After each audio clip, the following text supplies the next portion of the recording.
At 12:06 a.m., someone knocked 3 times on my apartment door, paused, then knocked once more like she knew I was awake and intended to make that my problem. I opened it wearing gym shorts and an old clinic t-shirt and found my next-door neighbor, Elena Torres, under the hallway light with 2 folded towels beneath one arm.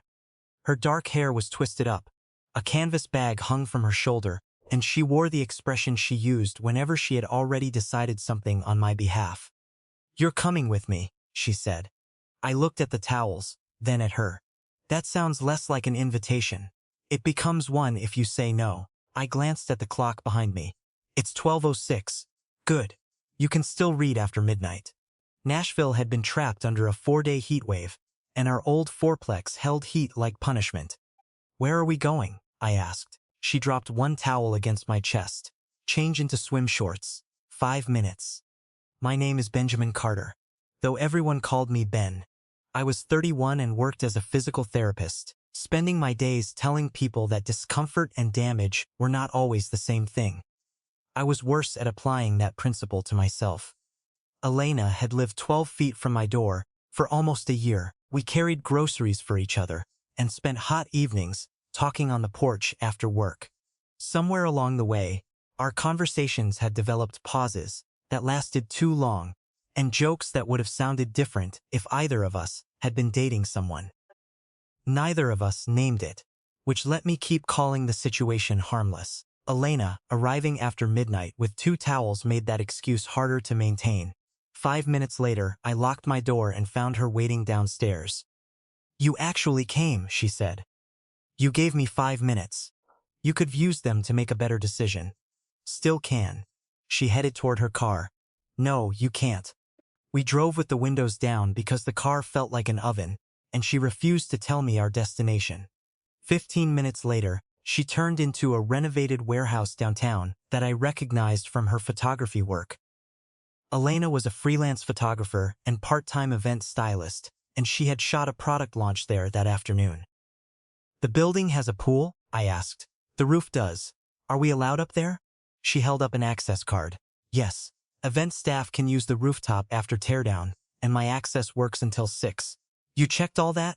"You're very tense for a man wearing swim shorts." The rooftop was empty except for lounge chairs, closed bar shutters, and a rectangular pool glowing pale blue above the city. Elena set down her bag and kicked off her sandals. At home, she was the woman asking whether my basil plant had died from neglect or spite. Up there, barefoot beside an empty pool after midnight, she looked like the answer to a question I had spent months avoiding. She caught me looking. "What?" "I'm deciding how much trouble this is." "That's not what you were deciding." She pulled her loose shirt over her head, revealing a simple black swimsuit, then nodded toward the water. "Get in, Ben." The cold water erased the heat from my skin. I surfaced near the far edge and found Elena floating on her back, smiling like someone who had successfully escaped something. After a few quiet minutes, she opened one eye. "You know what I like about you? My excellent judgment. You almost didn't come. That supports my argument." She rolled upright. "You always almost do things." Her tone stayed playful, but her eyes did not. "You almost ask me to dinner. You almost sit too close on the porch. You almost say something when I catch you looking at me. Then you become very reasonable." I rested my arms on the pool edge. Reasonable has kept living next door from becoming extremely awkward. Elena swam closer. "Has it?" I had no good answer. She stopped beside me, close enough that I felt the water shift between us. "The heat is supposed to break after 3 more nights," she said. 3 nights. I get to knock once each night. You can say no at the door, no questions asked. I turned toward her. "And if I say yes?" Her expression lost just enough teasing to make my pulse pick up. "Then we stop calling everything between us neighbor stuff." There it was, a rule designed to destroy the excuse we had both been using. "What happens on the 3 nights?" I asked. "I'm not telling you." Reassuring. "You can refuse. You keep saying that like you want me to." She held my gaze. "I keep saying it because I don't." For once, I did not reach for the safest answer first. I thought about every porch conversation I had stretched another 10 minutes, and every invitation I had nearly made before convincing myself that wanting the woman next door was a bad idea. Then I pushed away from the edge and swam toward the center. Elena watched me. Fine, I said. 3 nights. Her smile came slowly. That wasn't the whole rule. I looked back. If I come, I don't get to pretend it was just neighbor stuff. Exactly. I nodded. Then neither do you. Surprise flickered across her face before settling into something warmer. She swam toward me but did not touch me. Deal. I held her gaze instead of making another joke, and neither of us looked away first. We got home a little after 2 and stopped between our separate doors. Elena lifted the damp towel over her shoulder. Night 1. You survived. Very dangerous pool. I meant the honesty. I smiled. Good night, Elena. She gave me a look that made the 12 feet between us feel ridiculous. Good night, Ben. The next morning, I stepped outside for work, just as she locked her apartment. We both stopped. We had not kissed or made promises, but standing there in full daylight while she held an iced coffee and tried not to smile, I understood the real problem with her 3-night pact. Midnight was easy. Daylight was where we would find out whether either of us meant it. Elena lifted her iced coffee slightly when she saw me, and for half a second neither of us moved. The hallway between our doors had never felt particularly interesting before, but that morning every ordinary detail seemed to have acquired a second meaning. I could have said something easy about the heat, or asked whether she had slept, and I almost did. Instead, I adjusted the strap of my work bag and said, I'm glad I opened the door last night. Her expression changed so quickly I might have missed it if I had not been watching. That sounded painful, she said. It was efficient. She smiled, but she did not rescue me with another joke. Good, she said. I'm glad you did too. That was all we had time for, before I left for work. But it stayed with me through the entire day. At the clinic, I helped a retired teacher learn to trust her knee again after surgery, corrected a college pitcher who kept rushing his shoulder exercises, and listened to my coworker complain that the break room air conditioner was losing its fight with Tennessee. I did my job normally, which made it irritating that some part of my attention remained 12 feet from my apartment door. Elena and I exchanged no messages. That was probably deliberate on both sides. The pact had not said we were supposed to fill the daylight with constant reassurance, and I found myself respecting that, even while checking the time more often than usual. By 11:30 that night, I had showered and changed, then immediately felt ridiculous for being ready. At 11:50, I considered going to bed just to prove I had not been waiting. At midnight, I gave up and sat on the edge of my couch with a glass of water. The knock came at 12:14, 8 minutes later than the night before. I opened the door too quickly. Elena stood there with a camera bag over one shoulder and no towels. You look disappointed, she said. I was promised consistency. I promised one knock. I never promised punctuality. She looked me over, noticed I was already wearing shoes, and smiled. Interesting. I stepped into the hall and locked my door. Don't make this worse for yourself. Her studio was 8 minutes away, in a converted commercial building, above a closed furniture store. The space was small, cold enough to make me grateful immediately, and filled with light stands, rolled paper backdrops, folding reflectors, and framed photographs leaning against one wall, waiting to be delivered. Elena switched on 2 lamps instead of the overhead lights. This is night 2? I asked. You said you trusted me. I agreed to 3 nights. Trust seems like an ambitious interpretation. She dropped her bag on a stool. Take off your jacket. There it is. The trouble. She laughed and pointed toward a gray backdrop. I want to take your picture. I had been photographed plenty of times, mostly for employee IDs, family gatherings, and one dating profile my sister had created without permission. Elena looked offended when I told her that. You're making my point for me. She positioned me beneath a soft light and raised the camera. At first, I gave her the same expression I gave patients when they asked whether an exercise was supposed to hurt. Calm, reassuring, slightly amused. She lowered the camera. Stop doing that. Doing what? Trying to look like the guy everyone can depend on. I glanced around. I am the guy everyone can depend on.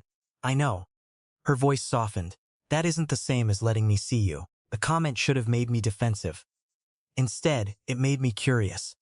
I let my shoulders drop and stopped trying to arrange my face. Elena took several photographs without saying anything. When she finally lowered the camera, there was a different look in her eyes, less playful and more careful. I walked over. "Let me see." She hesitated before handing me the camera. The first few looked exactly like me, competent and harmless. Then there was one where I had been looking directly at her instead of the lens. I knew when she had taken it, because I remembered what I had been thinking. "That one," she said quietly. "That's the problem." I turned the camera toward her. "Your turn." Elena immediately stepped backward. "No. Interesting. I'm working."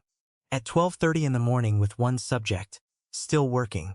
I found the wireless remote on the table and held it up. "You dragged me out twice. I think I get one photograph." She folded her arms. "You've become difficult very quickly. You encouraged personal growth." She tried to glare at me, but she was fighting a smile. Eventually she came around the backdrop and stood beside me, leaving a careful foot of space between us. I set the camera timer, then looked at the preview screen. "You're too far away. The lens is wide." That sounded suspiciously technical. "I own the camera." I moved half a step toward her. Elena stayed where she was, but her smile changed. The timer beeped once. I could have left the distance there. Instead, I reached lightly for her waist and brought her closer just before the shutter clicked. She looked up at me instead of the camera. The picture captured neither of us looking where we were supposed to. For a moment, the room went quiet except for the air conditioner cycling behind us. My hand was still at her waist. Elena's fingers rested against the front of my shirt, not pushing me away and not pulling me closer either. "You're breaking your usual pattern," she said. I noticed. Should I be worried? Probably. Her eyes dropped briefly to my mouth, then returned to mine. I had spent months waiting for enough certainty to justify taking one step. That night, I finally understood that sometimes the step was how you discovered what was actually there. I kissed her before I could organize the moment into something safer. Elena went still for a fraction of a second, then kissed me back with a hand sliding behind my neck. There was nothing dramatic about the room around us. No moonlit rooftop and no city skyline. Just paper backdrops and a folding stool and a camera blinking, because I had forgotten to turn off the timer. Somehow that made it feel more real. When we separated, Elena stayed close enough that I could feel her breath against my cheek. "Well," she said softly, "that was less reasonable. I'm adapting." Slowly. I expected her to ask what the kiss meant. Instead, she stepped away, picked up the camera, and checked the last photo. "Terrible composition," she said. "You distracted the photographer." Occupational hazard. She looked at me over the camera. "Don't do this part." "What part?" "The part where we kiss, and then you feel responsible for defining the next 6 months before we leave the room." I laughed once, because she had described exactly what my brain was beginning to do. I was thinking maybe 3 months. Very restrained. She set the camera down. "We don't need to decide everything tonight, but we also don't get to pretend that didn't happen."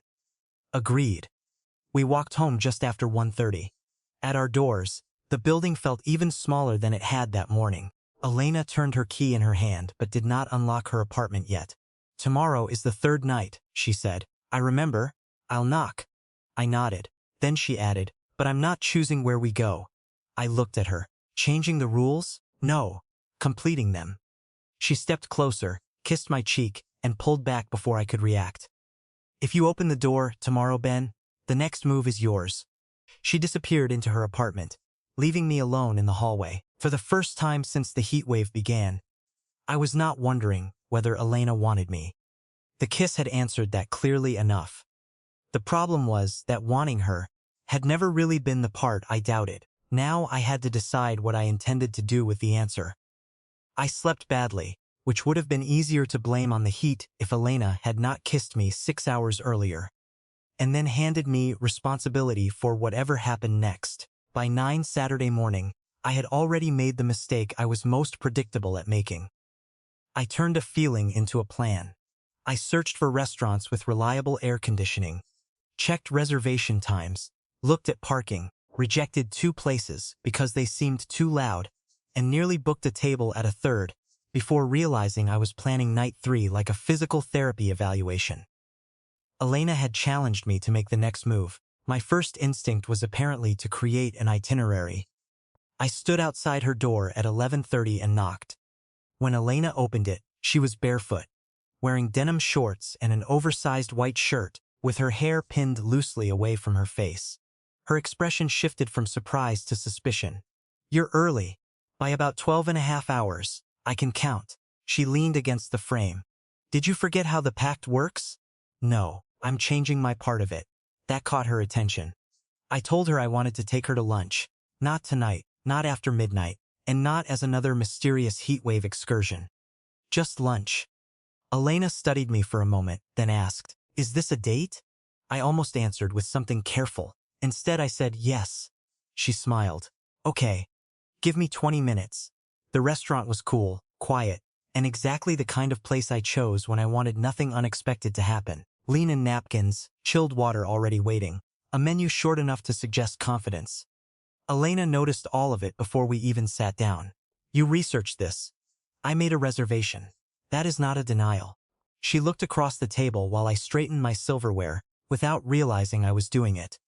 "Ben, are you taking me to lunch or conducting an intake interview?" I stopped touching the fork. "I'm trying to do this properly." "Why?" The question was not hostile. That made it worse. I looked around the room, as if the answer might be printed beside the specials. "Because last night mattered." Elena rested her chin lightly against one hand, and the obvious response was tablecloths? I laughed despite myself. "You're difficult to impress." "I was impressed when you kissed me next to a light stand." She took a sip of water. "This feels like you're trying to earn a certification." I knew what she meant. Everything about the lunch was technically right, and almost none of it felt like us. So when our server returned, I apologized, paid for the drinks, and asked Elena if she wanted to leave before we ordered. Her eyebrows lifted. "You're abandoning the plan?" "I'm trying something reckless. Leaving a restaurant? Start small." She grinned and stood. Elena had planned to spend part of the afternoon scouting outdoor locations for a lifestyle shoot, so I went with her instead. We walked through side streets near East Nashville, while she photographed painted brick walls, shaded courtyards, old storefronts, and one narrow alley she claimed had good texture, which looked to me like somebody had forgotten to pressure wash it for 15 years. She explained how afternoon light would hit certain corners, and why a plain wall could look completely different depending on the lens. I understood maybe 60% of the technical part, but I liked watching her work. She became precise, without losing the part of herself that improvised. She would stop in the middle of a sentence, because she saw a reflection in a window, take 3 photographs, then continue talking exactly where she had left off. At one point, she crouched near a faded blue garage door and looked through her camera. "Stand over there." I thought we finished humiliating me photographically. "You're useful for scale. Romance is going very well." I stood where she pointed. She photographed the wall, then lowered the camera without taking another shot. "Actually, stay there." "Why?" "I like the view." I laughed, but she did not hide behind the joke this time. She simply kept looking at me. That made it easier to ask the question that had been sitting in my head since the rooftop. If there hadn't been a heat wave, would you have done any of this? Elena let the camera hang from its strap, eventually. That sounds suspiciously vague. Fine. Yes. She walked over and stopped beside me in the shade. "I wanted you before the pool, Ben. Before the towels. Before I came up with 3 nights and rules and dramatic entrances." There was no teasing in her voice now. "Then why all that?" She looked toward the street for a second. "Because asking you directly felt worse." That surprised me enough that she noticed. "I know I don't look nervous when I'm bossing you around," she said. "That's the point. If I create a situation, I can pretend I'm just being Elena. Bold, spontaneous, entertaining. If I knock on your door and say, 'I want you. Do you want me too?' then there's nowhere to hide if you say no." I understood her better in that moment than I had during either midnight outing. Her confidence had been real, but it had not been complete. "So you build the moment first," I said. "Sometimes," she glanced at me, "and you build the explanation first." I nodded. "Also sometimes, constantly, that seems unnecessarily accurate." She smiled, then reached for my hand. I let our fingers link. There was no dramatic music, no rooftop, no camera timer accidentally blinking beside us. We were standing beside an ugly garage door in the middle of a hot afternoon, and somehow it felt more exposing than either night had. We walked another block before I told her something I had been avoiding admitting to myself. I keep waiting until I know what something means before I do anything about it. Elena squeezed my hand but let me keep talking. I tell myself that means I'm being careful, but sometimes I'm just letting the other person make every decision first, then acting like my lack of movement is neutral. She looked at me. It isn't. I know that now. I stopped beneath the shade of a tree. But I don't want to swing to the other extreme and declare that we're building a life together because we kissed once. Twice, she said. You're counting? I'm a photographer. Details matter. I leaned closer. 3. I kissed her briefly, just enough to make her smile when I pulled back. We spent the rest of the afternoon without trying to name anything. I carried one of her equipment bags. She bought us iced lemonades from a street stand and stole mine when she decided hers was too sweet. We argued about whether a mural featuring a giant pink heron was charming or mildly threatening. Nothing monumental happened, which was exactly why the day mattered. The attraction still worked without midnight, making everything feel forbidden.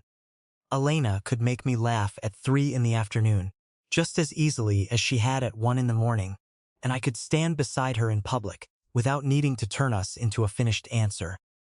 When we reached the fourplex, we stopped on the walkway instead of immediately separating toward our doors. The sun was beginning to drop, but the heat still pressed against the pavement. Elena looked at me. So what happens tonight? I had spent the morning trying to plan that answer. Now I finally knew I did not need to. You still knock. Her expression became cautious. And then? If I open the door, I'm not coming because you dared me, and I'm not letting you decide what happens next. She searched my face. What are you saying? I'm saying you've made 2 moves. Tonight is mine. For once, Elena did not tease me. She nodded slowly. Okay. I started toward my apartment, then stopped. One more thing. She waited. If I don't open the door, it won't be because I'm pretending I don't want this. It'll be because I decided I shouldn't. Elena considered that, then said, I can live with an actual answer. She went inside, and I closed my own door behind me. For the next hour, I tried to decide where I should take her when midnight came. Then, I caught myself doing exactly what I had done that morning, treating the right location like it could make the decision for me. I looked at the 2 apartment doors through my front window and finally understood what I wanted night 3 to prove. I did not want another secret place. I did not want another perfect setup, and I suddenly saw no reason to wait until 12:06 to tell her. At 7:31 that evening, I stood outside Elena's apartment holding 2 towels and feeling more nervous than I had before our first kiss. The hallway was still bright from the western sun, coming through the stairwell window, which was exactly why I had chosen the time. No darkness, no mysterious destination waiting after midnight, and no excuse to pretend the atmosphere had made the decision for me. I knocked 3 times, paused, then added one more because apparently I had learned something from her, besides how to make questionable plans during a heat wave. Elena opened the door wearing loose black shorts and a faded concert t-shirt, her hair still damp from a shower. She looked at the towels beneath my arm, then at the clock behind her. You're about 4.5 hours early. I handed her one. You're coming with me. Her eyebrows rose. That sounds familiar. It becomes an invitation if you say no. For a second, she just stared at me. Then her smile started. You practiced that? Absolutely not. You definitely practiced that. Do you want to come or critique my delivery? She took the towel. Both. I drove us 12 minutes to a community recreation center near the river. Elena looked increasingly suspicious as we pulled into a parking lot full of minivans, bicycles, and parents trying to carry inflatable animals without getting hit in the face by them. Because of the heat wave, the city had extended the outdoor pool hours until 10. Music played quietly from speakers near the entrance. Kids were arguing over diving toys, and an elderly couple occupied 2 chairs beneath an umbrella, with the relaxed authority of people who had probably been coming there for 20 years. Elena stopped beside me after we checked in. This is night 3? She asked. Technically, it's evening 3. Ben. Yes? She waved toward a group of children, screaming around a mushroom-shaped fountain. Your grand romantic move is municipal recreation? I looked around thoughtfully. There's also a vending machine. She stared at me for another second, then started laughing. You are unbelievable. You came. We changed and met beside the pool. Elena wore a dark red swimsuit and sunglasses, even though the sun had already dropped behind the buildings. I had imagined plenty of possible reactions from her when I planned this, but I had not expected how much I would enjoy watching her try to understand why I had chosen somewhere so aggressively ordinary. We got into the shallow end and moved toward a quieter lane near the far wall. 2 nights earlier, being alone on that rooftop had made every inch between us feel significant. Here, a teenager cannonballed 10 feet away and soaked both of us, while someone's father shouted that running was against the rules. Elena wiped water from her face. Very intimate. Give it time. Should I expect a whistle before you kiss me? Only if you violate pool policy. She swam beside me for a while without pressing for an explanation. That was another thing I liked about her. Elena could push hard when she thought I was hiding. But once she knew there was something real underneath the silence, she could wait. Eventually, we stopped at the edge, shoulder to shoulder. I watched a little girl in purple goggles negotiate with her brother over a foam kickboard before I said, I didn't want another secret place. Elena turned toward me. Okay. The rooftop was great. Your studio was great. But both times it was after midnight, nobody else was around, and everything felt like it belonged to some temporary version of us. Her expression became more serious. You think it wasn't real? No, I think it was real enough that I wanted to know whether it still worked when nothing was helping. A lifeguard walked past us carrying a rescue tube, and Elena glanced around the pool. So you brought me somewhere with fluorescent wristbands and a vending machine to test our chemistry. When you say it like that, it sounds less romantic. It sounds exactly like you. I smiled. That's part of the point. I rested my forearms on the edge. I don't want the thing between us to only exist because you knock after midnight with some plan I can step into. And I don't want to keep waiting for perfect certainty before I admit I want something. Elena took off her sunglasses and set them beside the pool.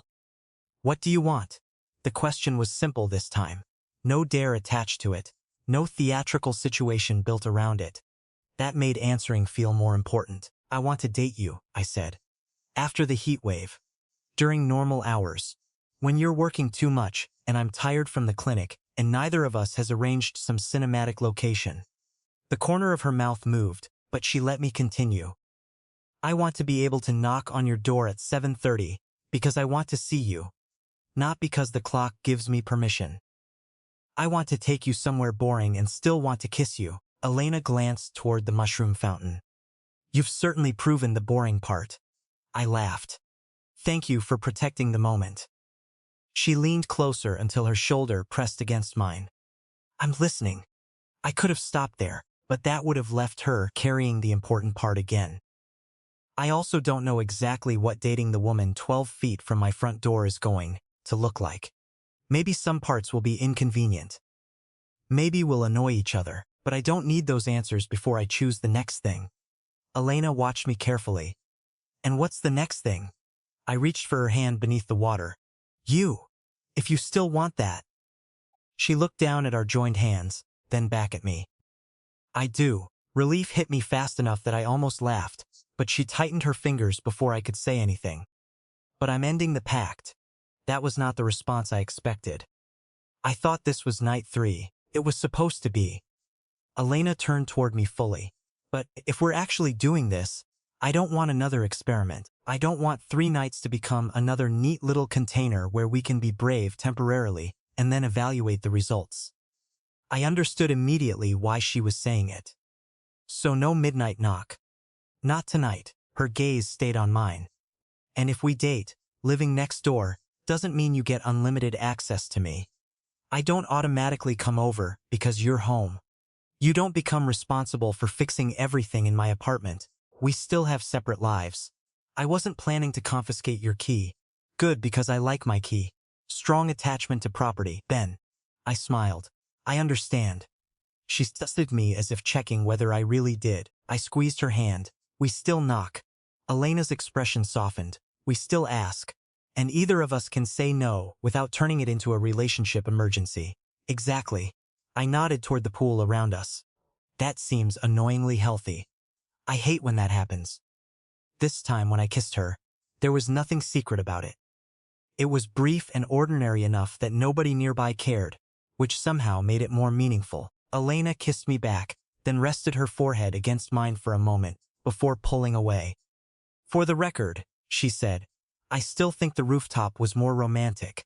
The rooftop had better lighting, and no 12-year-old splashing me. As if summoned, another wave hit her shoulder. I raised both hands. I had nothing to do with that. We stayed until the pool announced closing time, then walked back to the car with wet hair and towels around our shoulders. At the fourplex, neither of us immediately moved toward our own door. That habit had become the punctuation mark at the end of every night, the point where we separated and left whatever had happened suspended between two apartments. This time Elena stood beside me on the porch, while cicadas buzzed in the trees. So, she said, what happens at 12:06? I checked my phone. We had almost 2 hours. Probably nothing. That's going to feel strange. We can set an alarm and stare at our doors. She laughed. Very romantic. I turned toward her. Or you could come over for a movie. Elena raised an eyebrow. Are you asking? Yes, then yes. At 12:06, Elena was sitting on the opposite end of my couch with her feet tucked beneath her, criticizing a movie we had both stopped watching 20 minutes earlier. No knock came because there was no reason for one. The third secret night never happened, and I realized I did not miss it. The pact had started because Elena needed to know whether I would step out of the safe space between wanting and choosing. It ended because neither of us needed the rules anymore. What neither of us knew yet was whether that confidence would survive the moment the heat wave did. The forecast said thunderstorms would arrive. Before dawn, temperatures would finally drop and Nashville would return to something resembling normal. For the first time, normal was the part I was actually curious about. The storm arrived sometime after 3 in the morning. I woke to rain tapping against my bedroom window, and the first genuinely cool air our building had felt in days. By sunrise, the temperature had dropped almost 20 degrees. The pavement outside was dark with rain, and every window in the fourplex was finally open. I stood in my kitchen, making coffee, and looked through the screen toward Elena's side of the porch. Nothing about the building had changed. Same narrow walkway, same crooked railing, doors sitting 12 feet apart. The strange part was how different those 12 feet felt, now that neither of us was using them as an excuse. Dating your next-door neighbor turned out to be less dramatic than I had imagined, and more revealing. We did not immediately start spending every free hour together. Elena still disappeared into editing sessions when she had a deadline, and I still came home from the clinic some evenings wanting 40 minutes of silence before talking to anyone. The difference was that we stopped, pretending our choices were accidental. If I wanted dinner with her, I asked. If she wanted to work alone, she said so without wrapping it in an excuse. We still knocked before entering. We still carried packages inside for each other. But now I occasionally received a text that said, "Your girlfriend saved your new running shoes from porch theft," which was more satisfying than it probably should have been. A few days later, I caught myself slipping back into my old habits. Elena had a late photo edit scheduled and mentioned that she might be free afterward. I immediately started telling her she should probably rest because she had been working all day. Halfway through the sentence, I heard myself doing it. I stopped. Actually, that's not what I mean. She looked up from her laptop. I was wondering how long it would take you. I want to see you tonight, I said. If you're exhausted, tell me no, but I'm not going to make the decision for you because it sounds responsible. Elena slowly closed her laptop. 8:30? Works for me. She smiled. Look at that. Growth without a rooftop pool. I pointed toward her screen. Don't get used to it. She had her own version of the same adjustment. Before the heat wave, Elena would have created an elaborate reason for us to end up somewhere together, then acted surprised when the evening became romantic. The following Thursday, she knocked on my door at 6 and simply said, "I had a terrible client meeting. I want tacos, a margarita, and your company." No challenge, no mystery, no strategically packed bag waiting in her car. I grabbed my wallet. "That might be the most direct invitation you've ever given me. I'm trying something new. Terrifying. You can stay home." I locked my door behind me. I didn't say I disliked it.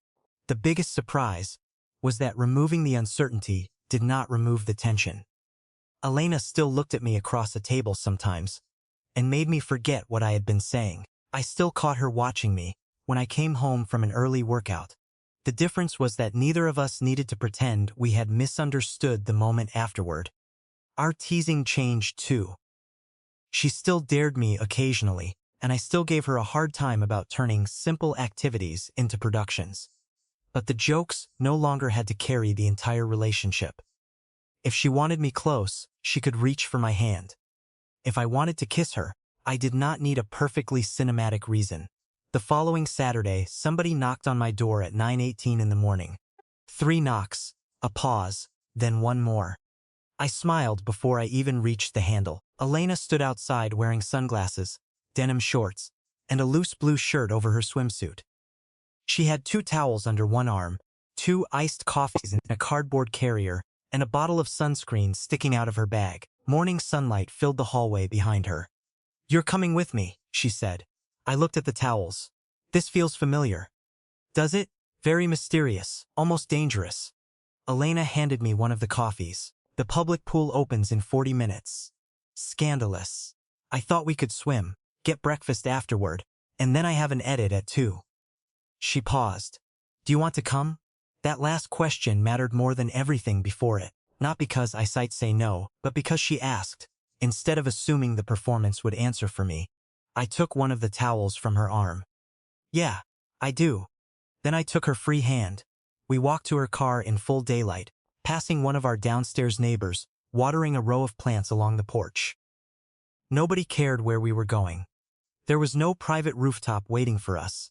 No midnight clock, no rule, saying what happened next had to mean anything. Elena squeezed my fingers as we reached the parking lot. "You know," she said, "the first time I brought 2 towels to your door, I genuinely thought there was a chance you'd refuse." There was. She looked offended.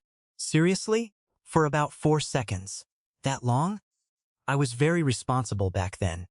She laughed and opened the passenger door for me with an exaggerated gesture. I did not need to ask what the towels meant anymore. That was probably the simplest proof that something had changed. The first pair had been a challenge Elena designed, because neither of us knew how to ask the other person for something honest. The second pair, the ones I had carried to her door before sunset, had ended the experiment. These were just towels. We were just going swimming. Somehow, ordinary felt better. For a long time, I thought certainty was what made a romantic choice responsible. Elena never convinced me to become reckless, and I never became the kind of man who stopped thinking ahead.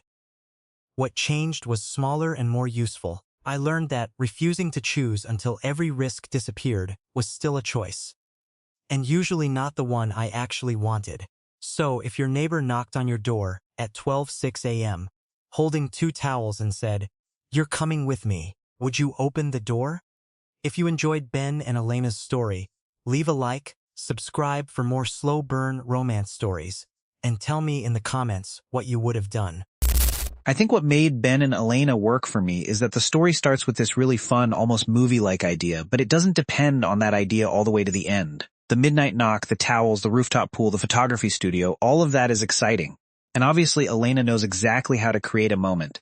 But after a while I started wondering whether these two actually liked each other, or whether they just liked what happened when Elena kept putting them in these perfect situations together. And I think Ben was wondering the same thing, which is probably why I didn't find his hesitation as frustrating here as I normally would. He definitely overthinks everything, but I understood what he was trying to figure out. It's easy to feel something when you're alone on a rooftop after midnight with somebody you've already been attracted to for months. It's a little different when it's the middle of the afternoon, you're tired, there are people everywhere, nothing romantic is happening, and you still want to be next to that person. That's why, weirdly enough, the public pool might have been my favorite choice Ben made. Elena is expecting some grand third night moment, and this man brings her somewhere with kids screaming, a vending machine, and fluorescent wristbands. It's almost aggressively unromantic, but I actually understood him. He wanted to know if they still worked without Elena creating the atmosphere for them, and apparently they did. I also ended up liking Elena more once she admitted why she was doing all of this. At first she comes across like she's fearless and Ben is the cautious one, but she's not fearless at all. She just has a different way of protecting herself. Instead of directly telling him she likes him and risking a simple yes or no, she builds these situations where she can be bold without having to feel completely exposed. Ben hides behind being reasonable, Elena hides behind being spontaneous. They look completely different, but they're both avoiding the same uncomfortable thing. And I think the relationship became much better once neither of them needed those tricks anymore. Elena could just say she had a terrible day and wanted tacos in his company. Ben could just tell her he wanted to see her instead of deciding for her that she was probably tired. That feels small, but to me that was more convincing than the kiss or the rooftop. Even the towels at the end worked because they weren't special anymore. The first time those towels showed up, they meant something mysterious was about to happen. By the end, they were literally just going swimming. And somehow I liked that more. If you still want someone when the exciting part becomes ordinary, then maybe there's actually something there. Now I want to know what you would have done if you were Ben. Would Elena's 3-night challenge have pulled you in?